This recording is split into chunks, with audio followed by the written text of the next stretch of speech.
और दोस्तों हिंदू एकेडमी के इस यूट्यूब चैनल पे आपका बहुत बहुत स्वागत है। आज की इस वीडियो लेक्चर में हम बेसिकली पढ़ने वाले हैं about congestive heart failure. Congestive heart failure की वीडियोस को या फिर वीडियो लेक्चर्स को हमने दो पार्ट में डिवाइड किया है। ये पहला पार्ट रहेगा जिसमें कि हम पढ़ेंगे about the pathophysiology of congestive heart failure. तो कंजेस्टिव हार्ट फेलियर पैथोफिजियोलॉजी को चलिए स्टार्ट करते हैं। सबसे पहले हमें कंजेस्टिव हार्ट फेलियर के बारे में पता होना चाहिए। कंजेस्टिव हार्ट फेलियर कौन सी कंडीशन होती है। हमारी ये सिंपल कंडीशन, या फिर मैं आपको सिंपल वे में समझाना चाहूँ, inability of heart to pump blood of heart to pump blood is called as congestive heart failure और हार्ट फेलियर। अब ये किस तरीके से होता है, हमें उसको समझने के लिए पहले नॉर्मल हार्ट की वर्किंग पता होनी चाहिए। तो उसमें हमारे पास, अगर हम बात करें ह्यूमन हार्ट की, तो ह्यूमन हार्ट 4 चेंबर्स में डिवाइडेड है। तो 4 चेंबर्स कौन कौन से हैं हमारे पास? Right atrium, right ventricle, and then we have the left atrium, and then we have the left ventricle. तो हमारे पास ये 4 चेंबर्स हो चुके हैं। ठीक है, तो ये हमने बना लिया ह्यूमन हार्ट। अब the blood enters from the superior, अब यहाँ पे आपके पास होगी superior vena cava and we have the inferior vena cava. ठीक है, this is the superior vena cava and the inferior vena cava. अब ये क्या करेगी, ये राइट एट्रियम में ब्लड लेके आएगी and the blue colour here indicates, blue colour यहाँ पे इंडिकेट कर रहा है deoxygenated blood. it will carry the deoxygenated blood into the right atrium. Right atrium जैसे ही फिलअप हो जाएगा वैसे ही हमारे पास यहाँ पे एट्रियम से वेंट्रिकल्स में ट्रांसफर होगा ब्लड। एंड ब्लड कैसे ट्रांसफर होगा? From this valve. अब यहाँ पे वॉल्व प्रेजेंट होती है, इस वॉल्व का नाम है ट्राइकस्पिड वॉल्व। यहाँ पे होती है आपके पास ट्राइकस्पिड वॉल्व। ठीक है, इस ट्राइकस्पिड वॉल्व के होते हुए हमारे पास डीऑक्सीजनेटेड ब्लड आ जाता है राइट वेंट्रिकल में। कहाँ पे आएगा? राइट वेंट्रिकल में। अब वेंट्रिकल कॉन्ट्रैक्ट करेगी और उस पोजीशन में जैसे ही वो कॉन्ट्रैक्ट करेगी तो डीऑक्सीजनेटेड ब्लड लंग्स की तरफ जाएगा। कहाँ पे जाएगा deoxygenated blood? It will follow into the lungs. किसके through? It will be carried out by the pulmonary artery. Pulmonary artery carry करेगी डीऑक्सीजनेटेड ब्लड को टुवर्ड्स दी हार्ट। ठीक है, अब ऑक्सीजनेटेड ब्लड आएगा यहाँ पे, मैं रेड कलर से इंडिकेट कर देता हूँ। The oxygenated blood, red color is indicated for the oxygen rich blood or oxygenated blood. Pulmonary veins will carry the oxygenated blood into the left atrium. जैसे ही left atrium fill up हो जाएगा, left atrium की जो bicuspid valve है, यहाँ पे bicuspid valve present है, इस बाइकस्पिड वॉल्व के होते हुए ब्लड आएगा into the left ventricle. And यहाँ पे एयोटा की ओपनिंग होगी, एयोटा से हमारे पास ब्लड जाएगा towards the whole body and the blood will move towards the whole body. तो अगर हम यहाँ पे अब पूरा एक फ्लो चार्ट बनाए तो क्या होगा कि सबसे पहले ब्लड कहाँ आएगा? Into the right atrium, and then it will travel into the right ventricle, and then it will travel into the pulmonary artery. Pulmonary artery से जाएगा लंग्स में, लंग्स से ऑक्सीजन लेकर ब्लड आएगा into the pulmonary vein, and pulmonary vein में से होते हुए एंटर करेगा into the left atrium, and left atrium से होते हुए एंटर करेगा इनटू द लेफ्ट वेंट्रिकल। तो ये हमारे पास नॉर्मल रिदम है हार्ट की। अब ये रिदम हो जाती है एब्रप्ट। अब रिदम कैसे एब्रप्ट होती है? अगर हम हार्ट के बारे में बात करें तो हार्ट दो टाइप के प्रेशर्स को देखता है, या फिर हम ब्लड प्रेशर भी जब देखते हैं तो दो टाइप के प्रेशर होते हैं। एक होता है सिस्टोलिक ब्लड प्रेशर और दूसरा है हमारे पास diastolic blood pressure. Systolic blood pressure, systolic blood pressure वो ब्लड प्रेशर है जो आपकी वेंट्रिकुलर कॉन्ट्रैक्शन को बता रहा है। Basically it is telling you about the ventricular contraction, and diastolic pressure is telling you about the ventricular dilation, because ventricles का ही यहाँ पे सबसे इंपॉर्टेंट रोल रहेगा। अब नेक्स्ट अगर हम बात करें यहाँ पे कंजेस्टिव हार्ट फेलियर को लेते हुए, उससे पहले भी मैं आपको एक लॉ के बारे में बताना चाहूंगा जिसका नाम है फ्रैंक स्टार्लिंग लॉ। मैं यहाँ पे लिख देता हूँ स्टारलिंग फ्रैंक स्टारलिंग लॉ। अब ये लॉ क्या कहता है हमें? ठीक है, हार्ट की एक्टिविटी से रिलेटेड है ये लॉ, और ये कुछ बहुत ही इंपॉर्टेंट चीजें बोलता है कि वेंट्रिकुलर फिलिंग वेंट्रिकुलर फिलिंग मतलब वेंट्रिकल्स में जब ब्लड फिल होगा, जैसे ही वैसे ही आपकी यहाँ पे कॉन्ट्रैक्शन फोर्स भी होगी। क्या होगी? Contraction force. क्या होगी यहाँ पे? कॉन्ट्रैक्शन, क्योंकि वेंट्रिकल्स ने कॉन्ट्रैक्ट करना है। और वैसे ही आपकी होगी कार्डियक आउटपुट, जिसे हम बोलते हैं कार्डियक सिस्टम की जो आउटपुट है। मतलब कि increased ventricular filling can cause increased ventricular filling can cause the increased contraction force will lead to the increased cardiac output। और ये जो प्रोसेस है यही आपकी एक कार्डियक आउटपुट को बताता है। ये बहुत ही इंपॉर्टेंट लॉ है। अब ये जो लॉ है during the congestive heart failure की कंडीशन जब आती है, ये लॉ एब्रप्ट हो जाता है। This law is abrupted during the congestive heart failure condition. अब यहाँ पे हमें सिस्टोलिक भी पता लग गया है, डायस्टोलिक भी पता लग गया है, सारी चीजें हार्ट से रिलेटेड हमें क्लियर आउट हो चुकी है। अब हम करेंगे कंजेस्टिव हार्ट फेलियर के बारे में, हम देखेंगे कि कितने टाइप्स का होता है। अगर हम यहाँ पे कंजेस्टिव हार्ट फेलियर के टाइप्स के बारे में देखें, तो कंजेस्टिव हार्ट फेलियर बेसिकली दो टाइप से देखा जाता है। ठीक है, एक टाइप है हमारे पास systolic systolic heart failure, systolic heart failure. अब ये सिस्टोलिक हार्ट फेलियर का मतलब क्या है? इस टाइप के हार्ट फेलियर में आपकी हार्ट की मसल्स वीक हो जाती है and they are unable to squeeze blood. Basically क्या है? Heart muscles are are unable to squeeze blood to squeeze blood. ठीक है जी, ये चीज़ इंपॉर्टेंट हो गई। मतलब कि यहाँ पे हार्ट अपनी वो जो कॉन्ट्रैक्टिबिलिटी है उसे लूज कर देता है, जिसकी वजह से क्या होगा? आपके पास वेंट्रिकुलर, जिसकी वजह से बेसिकली क्या होगा?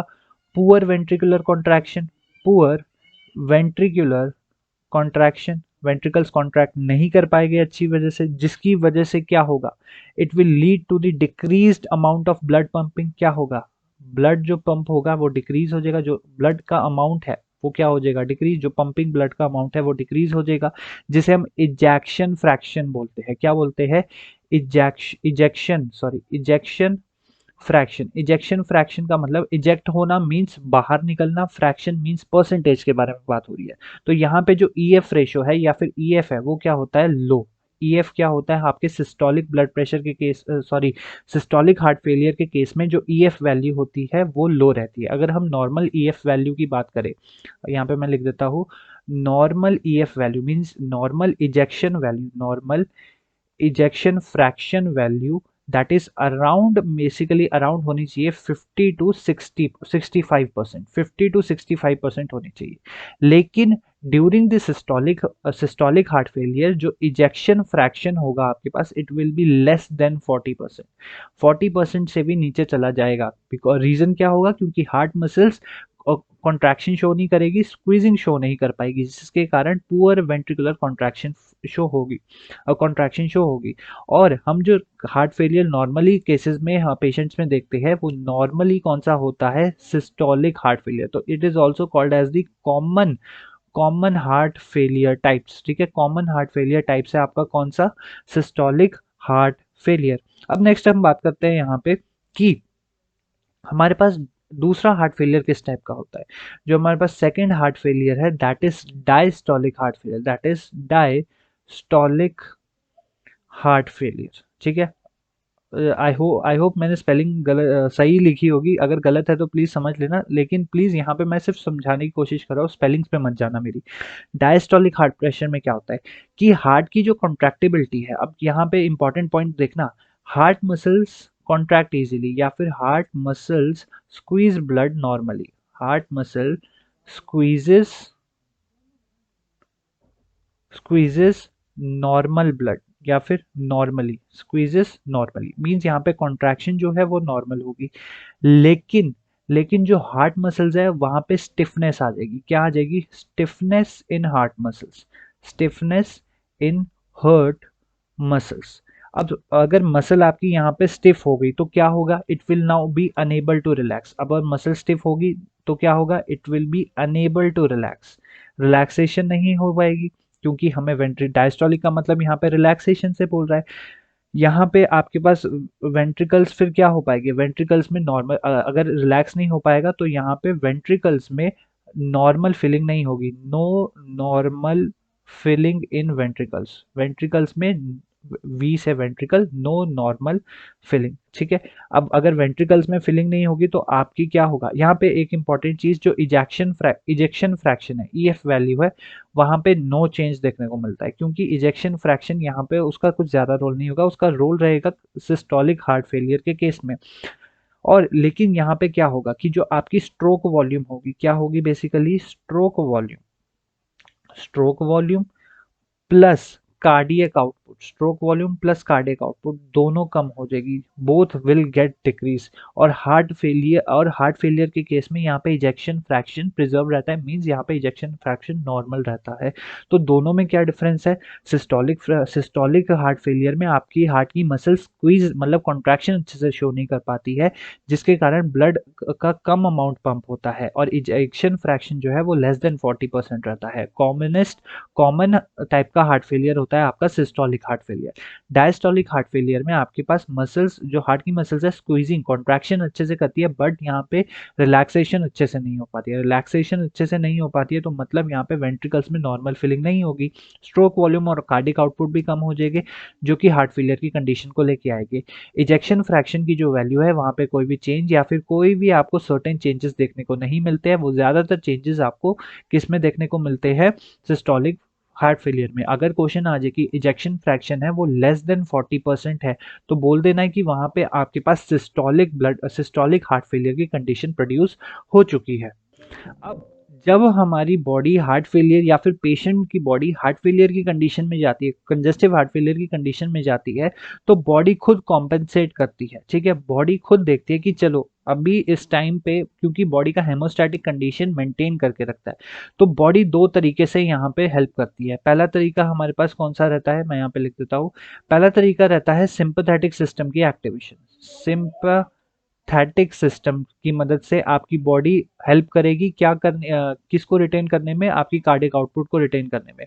और दूसरा रहता है आपके पास रास mechanism, Réunion angiotensin aldosterone system. तो ये दो इंपॉर्टेंट पॉइंट्स है, आई होप यहाँ पे अब इन चीजों को आप ध्यान से देखोगे, इन दोनों में डिफरेंस भी आपको अच्छे से पता होना चाहिए। चलिए ये देख लिया। अब देखते हैं सबसे पहले सिंपैथेटिक सिस्टम को देखते हैं, ठीक है। सिंपैथेटिक सिस्टम में क्या होगा, जैसे ही हार्ट को, जैसे ही हम हमारे पास सिग्नल जाएगी यहाँ पे, जो भी ब्लड वॉल्यूम ब्लड प्रेशर जो है उनमें डिक्रीज देखने को मिलेगा या फिर अब्रप्शन देखने को मिलेगी, वैसे ही जो हमारे पास यहाँ पे अयोटा है, कौन सी ब्लड वेसल है हमारे पास, अयोटा, ये कुछ इस तरीके से होगी। अयोटा, अयोटा में होते हैं यहाँ पे कैरोटिड एरियाज में या फिर अयोटा की ब्रांचेस में होते हैं बैरो रिसेप्टर्स, यहाँ पे प्रेजेंट होते हैं आपके बैरो रिसेप्टर्स। मैं यहाँ पे लिख देता हूँ बैरो रिसेप्टर्स। बैरो मीन्स यहाँ पे हम प्रेशर के बारे में बात करें तो मतलब ऐसे रिसेप्टर्स जो प्रेशर को सेंस करके सिग्नल भेजते हैं। ये प्रेशर को सेंस करेंगे कि हाँ जी यहाँ पे कुछ गड़बड़ हो चुकी है, और ये प्रेशर को सेंस करेंगे। अब यहाँ पे क्या होगा कि आपका जो सिंपैथेटिक सिस्टम है, आपकी बॉडी का जो सिंपैथेटिक सिस्टम है, ठीक है, सिंपैथेटिक सिस्टम नॉर एपिनेफ्रिन का रिलीज करवाएगा। नॉर एपिनेफ्रिन का जैसे ही रिलीज होगा, और वो रिलीज कहाँ पे करवाएगा, it will release into the sympathetic system. और आपके जो बेसिकली कहाँ पे रिलीज करवाएगा, ये आपका हार्ट है, ये आपके हार्ट का सिस्टम है, ठीक है, ये आपके हार्ट के सिस्टम है। हार्ट के सिस्टम में यहाँ पे आपके पास प्रेजेंट होते हैं बीटा वन रिसेप्टर्स। कौन से receptors, beta one receptors. Beta one receptors पे नॉर एपिनेफ्रिन का एक्शन होगा। जैसे ही बीटा वन की स्टिमुलेशन होगी मींस क्या होगा, बीटा वन रिसेप्टर एक्टिवेट हो जाएगा। पॉजिटिव एक्शन मींस यहाँ पे मैं एक्टिवेशन के बारे में बात कर रहा हूँ। ये आपका हार्ट है, ठीक है, ये आपका हार्ट है। अब यहाँ पे बीटा वन रिसेप्टर है तो बीटा वन रिसेप्टर पे क्या होगा, यहाँ पे आपकी बीटा वन रिसेप्टर पे एक्टिवेशन होगी।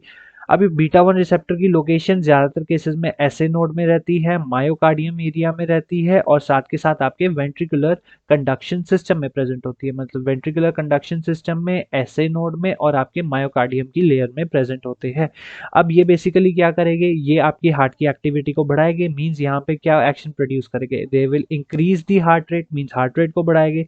हार्ट रेट बढ़ेगा तो साथ के साथ किसके बढ़ने के चांसेस है, कार्डियक आउटपुट भी बढ़ेगा। कार्डियक आउटपुट बढ़ेगा तो they will eventually they will increase the stroke volume. क्या करेंगे, ये स्ट्रोक वॉल्यूम को बढ़ा देंगे। बढ़ाएंगे कि नहीं, यस और नो, मेरे साथ बोलना, स्ट्रोक वॉल्यूम बढ़ जाएगा।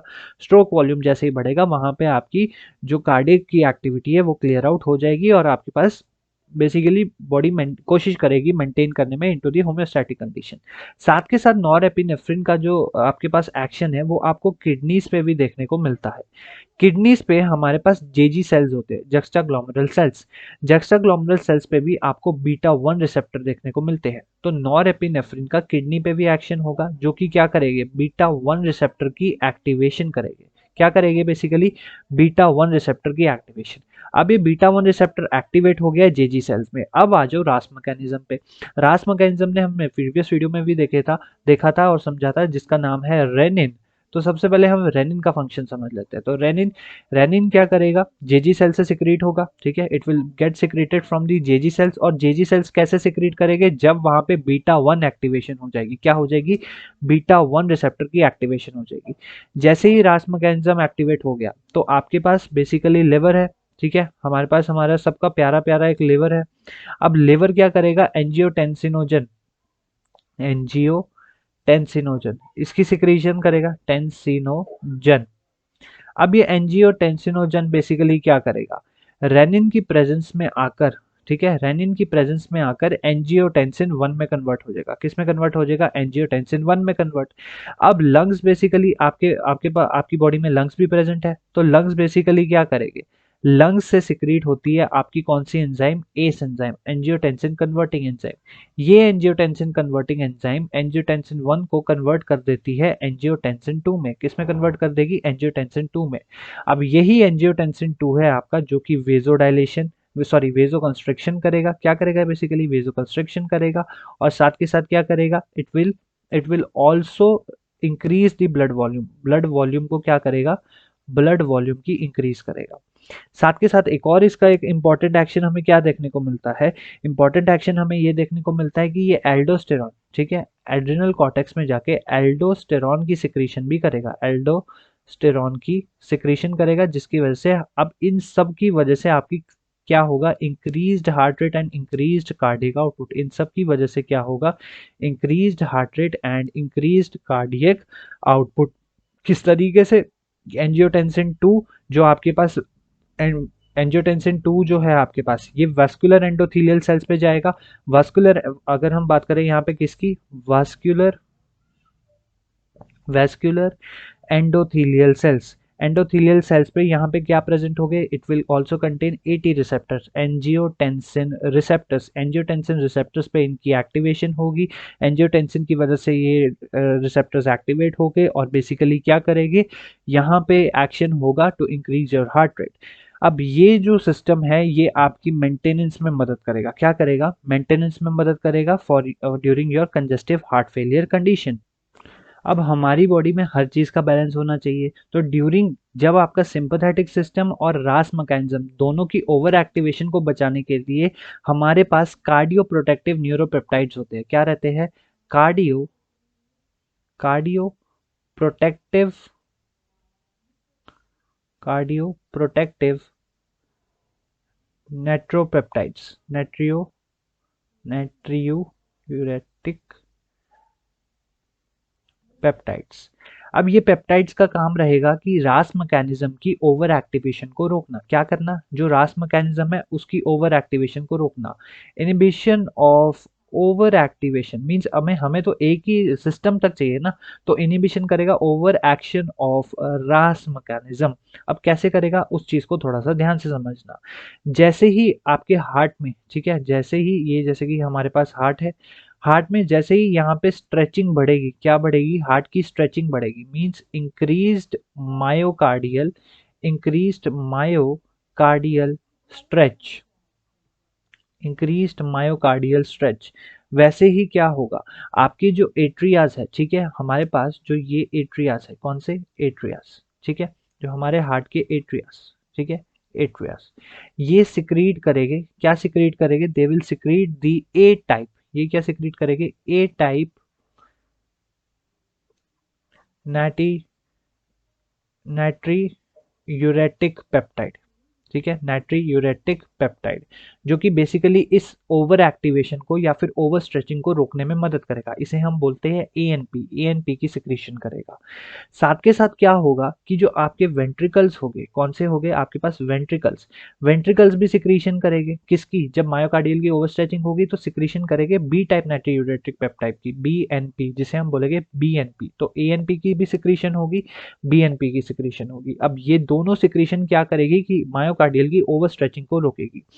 साथ के साथ क्या होगा ड्यूरिंग दिस एक्शन, जब हमारे पास यहाँ पे कुछ कुछ इंफ्लामेटरी, जब मान लो कार्डिक इंजरी हो गई किसी भी तरीके की, यहाँ पे आपके पास कार्डिक इंजरी हो गई है। अब जब भी इंजरी होगी तो वहां पे किसी तरीके के इंफ्लामेटरी मीडिएटर्स आएंगे। क्या आएंगे? Inflammatory mediators. ये इंफ्लामेटरी मीडिएटर्स बेसिकली कहाँ से सिक्रीशन होगी इनकी, बेसिकली इंफ्लामेटरी मीडिएट्स कहाँ पे अटैक करेंगे? They will come into the vascular endothelial cells. कहाँ पे? वेस्कुलर वेस्कुलर एंडोथेलियल सेल्स, ठीक है, वेस्कुलर एंडोथेलियल सेल्स पे आएंगे। अब ये वेस्कुलर एंडोथेलियल सेल्स जो है आपके पास ब्लड वेसल्स में, ये सिक्रीट करेंगे CNP, C type natriuretic peptide. क्या सिक्रीट करेंगे? C type natriuretic peptide.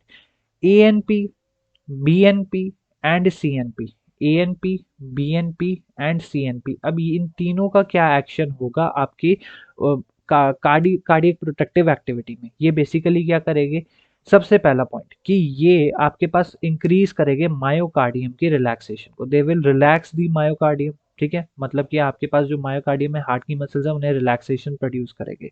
साथ के साथ क्या करेंगे? They will increase the sodium and water secretion, ठीक है, ताकि ब्लड वॉल्यूम कम हो सके। साथ के साथ क्या करेंगे? They will increase the vasodilation. क्या करेंगे? ये वेजोडाइलेशन की कंडीशन लेके आएंगे, क्योंकि रास मैकेनिज्म सिंपैथेटिक सिस्टम क्या कर रहा है? वेजो कंस्ट्रिक्शन कर रहा है। एंड मोस्ट इंपॉर्टेंटली ये ANP, CNP and BMP, A, B and C and P, they will also produce the decreased sympathetic outflow. They will also decrease the sympathetic outflow.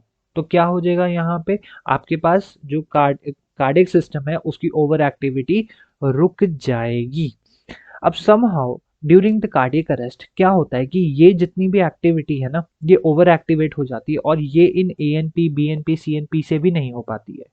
अगर हो भी पाती है तो ये जो नाइट्रीयूरेटिक पेप्टाइड्स हैं, इनकी एक्टिविटी भी इंक्रीज आउट हो जाती है। तो वही चीजें लेके आती है आपकी, कौन सी कंडीशन को लेके आती है? It will take out the congestive heart failure condition. Drugs की वीडियो नेक्स्ट रहेगी, तो ध्यान से उस वीडियो को भी देखना। Thank you so much for watching. Till then keep learning and keep enjoying.